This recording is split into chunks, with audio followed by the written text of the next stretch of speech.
Class 8 math NCERT CBSE की book से exercise 16.1 पे पहुंच गए। ठीक है, 16.1 का फर्स्ट क्वेश्चन क्या है?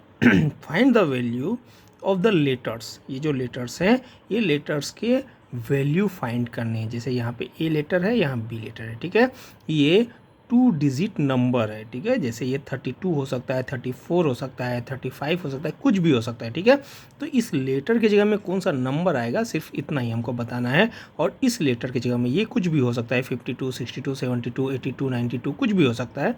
तो वही जो यहाँ पे होगा उसका हमारा वैल्यू बताना है कि बी का वैल्यू, वी डिजिट का वैल्यू क्या होगा और ए डिजिट वैल्यू का वैल्यू क्या होगा। ठीक है, तो क्या है? Find the value of the letters. ठीक है, लेटर्स के वैल्यू फाइंड करना है in each of the following. ठीक है, इन सभी में लेटर्स के वैल्यू को फाइंड करना है and give reason for the step involved. ठीक है, और रीज़न भी बताना है जो भी स्टेप इसमें आपने किया।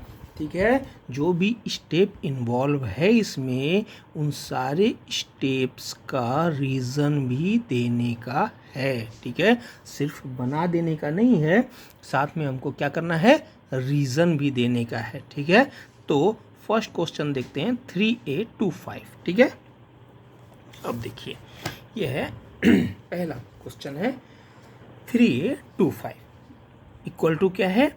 B2। ठीक है, करना क्या है? हमको प्लस करना है। ठीक है, प्लस का साइन है तो प्लस करने का है। ठीक है, अब आप देखिए यहाँ पे ए का वैल्यू क्या हो सकता है भाई? 1 से लेके 9 तक कुछ भी हो सकता है। ठीक है, 1 से 9 तक, 9 से ऊपर नहीं होगा। इसमें सबसे पहला कंडीशन, जब ये चैप्टर चालू हुआ था तो उस चैप्टर के चालू होने के पहले ही इसके बारे में 2 खास कंडीशन के बारे में बताया हुआ था कि here are 2 rules we follow while doing such puzzle. जब इस तरह के लेटर्स का, यानी ये जो पजल हम खेल रहे हैं, जो पजल हम कर रहे हैं, जब भी हम वो करेंगे तो 2 रूल्स का हम हमेशा यूज़ करेंगे। सबसे पहला क्या है? Each letters in the puzzle must stand for 1 digit. हर एक पजल में जो लेटर्स है, एक लेटर्स के लिए एक डिजिट, 1 डिजिट ही होगा, 2 डिजिट नहीं होगा। अब ए के लिए 17 नहीं होगा, 99 नहीं होगा, 98 नहीं होगा। ठीक है, ए के लिए 1 से 0 से लेकर 9 तक ही होगा, यानी एक लेटर और एक digit. Okay, each letter in the puzzle must stand for just 1 digit. एक लेटर के लिए 1 digit. Okay, each digit must be represented by just 1 letter. Just उल्टा दिया है, यानी 1 डिजिट जो है एक लेटर के द्वारा रिप्रेजेंट होगा। ओके, सबसे फर्स्ट। और सेकेंड थिंग क्या दिया हुआ है कि the first digit of the number, किसी भी नंबर का जो फर्स्ट डिजिट होगा वो कभी भी 0 नहीं होगा। जैसे 63 है तो 063 या 0063, ठीक है, 0063 या 063 नहीं होगा, वो पहला लेटर 0 नहीं होगा। ठीक है, ये 2 कंडीशन को ध्यान में रख के ही आपको जो भी बनाना है वो आप बनाइएगा। ठीक है, ये 2 कंडीशन फुलफिल होना ही चाहिए। आ गया समझ में? तो कभी भी कोई भी नंबर दिया हुआ रहेगा तो उस नंबर में यदि दिया हुआ है 82 दिया हुआ, 82 ये एक नंबर है 82, ठीक है, तो ये 02 कभी नहीं होगा। ठीक है, 1 to 9 होगा। ठीक है, लेकिन 2A दिया हुआ है तो 0 to 9 हो सकता है, क्योंकि 2020 होता है। तो फर्स्ट लेटर, फर्स्ट डिजिट जो है ऑफ द नंबर का फर्स्ट डिजिट जो है वो 0 नहीं हो सकता है, वो ध्यान रखिएगा। फर्स्ट डिजिट 0 नहीं होगा, आगे का डिजिट है तो 0 होगा तो चलेगा। आगे समझ में? तो ये 2 पॉइंट का खास ध्यान रखना है। ठीक है, अब देखिए कि यहाँ क्या है? Once column value A+5 can be equal to 2, 12, 22, 32। ठीक है, 52, 62, 72, 82, 92 कुछ भी हो सकता है। ठीक है, 192 भी हो सकता है। ठीक है, A+5 इक्वल टू 2 है, तो जब भी हम A+5 इक्वल टू 2 करते हैं तो यहाँ पे 7 होगा तो 7, 5, 12 हो गया। 12 हो गया तो क्या हो जाएगा? 1 जो है कैरी फॉरवर्ड यहाँ हो जाएगा। ठीक है, और 1, 3, 4 हो गया, 4 और 2 6 हो गया। इस तरह से होता है, आपको मालूम है। यहाँ पे कोई भी डिजिट रहेगा, यहाँ पे जो भी डिजिट रहेगा वो डिजिट क्या करेगा कि या तो अकेला ही अंक बना लेगा या तो दो डिजिट वाला भी अंक बना सकता है, ठीक है। जो दूसरा डिजिट होता है, जो फर्स्ट नंबर का जो डिजिट रहता है वो क्या होता है, कैरी फॉरवर्ड हो जाता है और यूनिट प्लेस वैल्यू जो है यहाँ पे लिख दिया जाता है, ये आपको मालूम है। तो ये 2 देखने का मतलब क्या हुआ, 2 यहाँ पे लिखा हुआ है, इसका मतलब क्या हुआ कि यहाँ पे 2 भी हो सकता है, 12 भी हो सकता है, इन दोनों को प्लस करने से 2 भी आ सकता है, इन दोनों को प्लस करने से 22 भी आ सकता है, इन दोनों को प्लस करने से 32 भी आ सकता है, 42 भी आ सकता है, कुछ भी आ सकता है, ठीक है। या अकेला 2 भी आ सकता है, ठीक है, कुछ भी आ सकता है। तो क्या आएगा, तो 2, 12, 22, 32 कुछ भी आ सकता है, ठीक है। Because they have 2 in ones digit, क्योंकि इसमें वंस डिजिट में 2 है और वंस डिजिट यहाँ लिखा जाता है और जो आगे का नंबर होता है वो कैरी फॉरवर्ड हो जाता है, वो आपको मालूम है। तो 1 डिजिट है, इसके लिए यहाँ पे 2 आएगा ही आएगा, ठीक है। तो सॉरी 2, 12, 22, 32 आएगा ही आएगा, ठीक है। यहाँ तक समझ में आ गया। अब यदि आपने ये बोला कि a+5 का वैल्यू 2, 12, 22, 32 है, तो इसमें से एक ही वैल्यू हमको आएगा ना, ये इतने सारे वैल्यू या 42, 52, 72 etc जो मैं कर दिया हूँ, इसका मतलब कि आगे 52, 72, 82 सब कुछ है ना।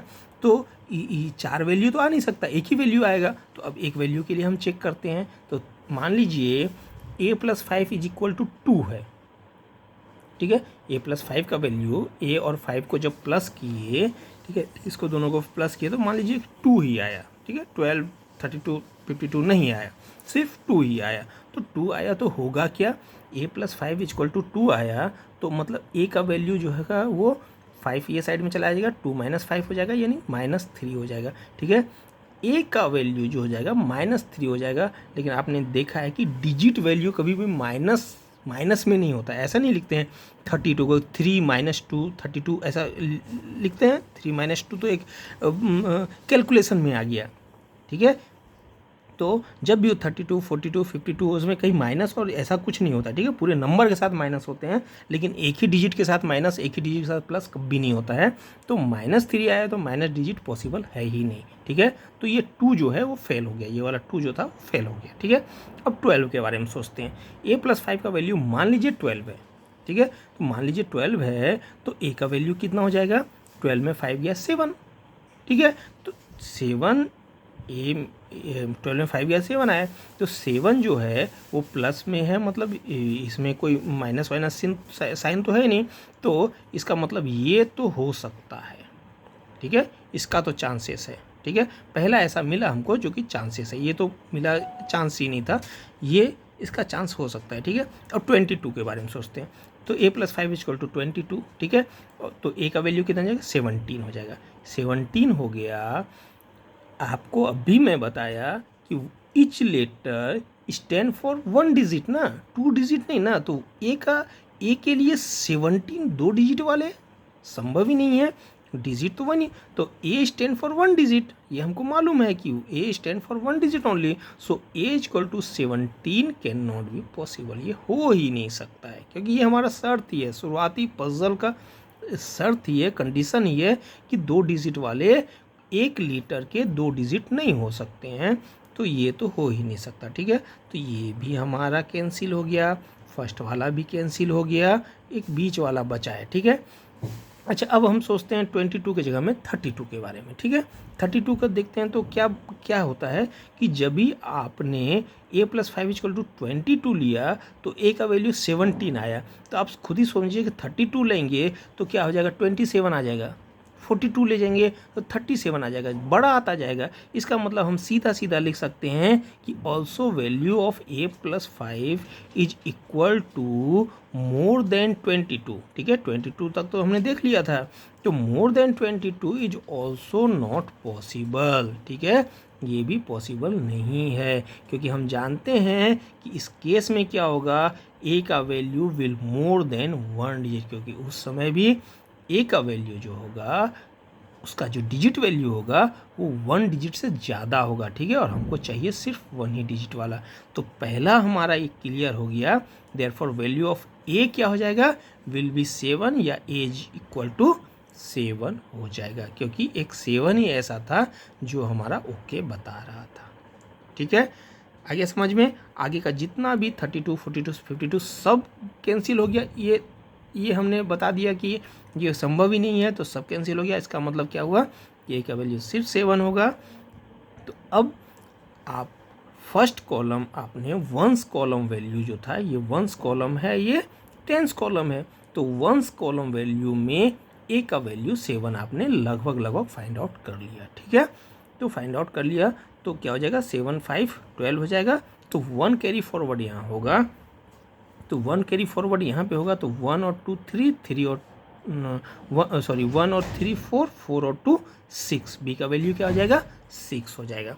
तो अब आप आगे देखिए, देयरफॉर वैल्यू ऑफ ए ये हो गया इन द टेंस कॉलम। अब टेंस कॉलम में आप चेक कीजिए तो वैल्यू क्या हो जाएगा, 1 जो कैरी फॉरवर्ड था उसको बॉक्स में मैंने रखा है। ठीक है, दिखाने के लिए सिर्फ कि ये जो है कैरी फॉरवर्ड है। ठीक है, कैरी फॉरवर्ड का आया हुआ नंबर है। ठीक है, तो 1 + 3 + 2 = 6।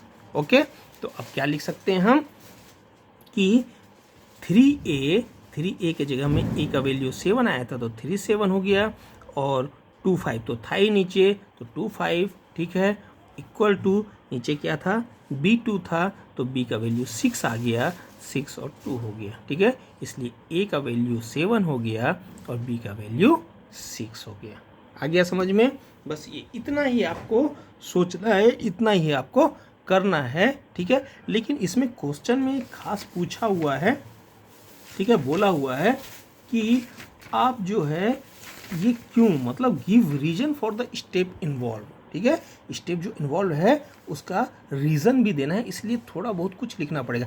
इसमें लिखे हुए जितने भी वर्ड्स हैं उसको हूबहू आपको यूज़ नहीं कर लेने का है, थोड़ा आप अपने दिमाग से भी इसको अपने हिसाब से भी बना सकते हैं। ठीक है, आपको सिर्फ ध्यान ये देना है कि आपने बनाया कैसे, इसको किस तरह से बनाया, उतना ही आपको लिखना है। अब यहाँ पे क्या किया, ए का वैल्यू 1 लिया, तो 1 और 5 कितना होता है, 6 होता है, 2 तो नहीं आया, 2 5 7 होता है, 3 5 8 होता है। ठीक है, 4 5 कितना होता है, 9 होता है, ठीक है, 5 5 10 होता है, 6 5 11 होता है, 7 5 12 होता है। ठीक है, तो ए का वैल्यू 7 आएगा। यदि इस तरह से आप देखेंगे तो 7 5 12 आ गया, 1 रहा तो 1 कैरी फॉरवर्ड, 1 3 4 4 और 2 6 हो गया। लेकिन यदि हम रूल और रेगुलेशन से जाएं तो 2 कैसे आता है। ठीक है, तो 2 के लिए हमारा क्या क्या है, 2 आ सकता है, 12 आ सकता है, 22 आ सकता है, ठीक है, 22 आ सकता है, 32 आ सकता है,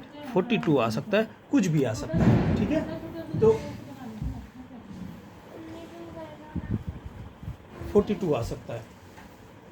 तो ये 2 के लिए ही मैं बोला कि ये इतना कुछ आ सकता है। और ये कहाँ से आ रहा है, ये सब कुछ a+5 से आ रहा है, क्योंकि a+5 है ना, तो a+5 = इसीलिए मैं a+5 = क्या किया, 2 कर दिया, 12 कर दिया, 22 कर दिया, और इजीली मैं निकाल दिया। ठीक है, मैं एक एक नंबर को कि पहले 1 लिया, फिर 2 लिया, फिर पहले 0 लिया, फिर 1 लिया, फिर 2 लिया, फिर 3 लिया, फिर 4 लिया, इस तरह से नहीं किया। ठीक है, मैं एकदम सीधे सिंपल तरीके से कि a+5 = 2 दिया है, तो a+5 = 2, 12, 22, 32, 42 कुछ भी हो सकता है। ठीक है, 2 के लिए चेक कर लिया, फॉर्मूला मालूम ही a+5 = 2, तो क्या होगा, a = -2 हो जाएगा। ठीक है, a+5 = 12 रखा, 7 सीधा आ गया आंसर। ठीक है, a+5 = 22 होगा नहीं, 2 डिजिट आ गया, इसका मतलब ये और इसके आगे का पूरा कैंसिल हो गया। यही तरीका है बनाने का। ठीक है, तो इसके साथ ही आपको ये पूरा का पूरा समझ में आ गया होगा। ठीक है।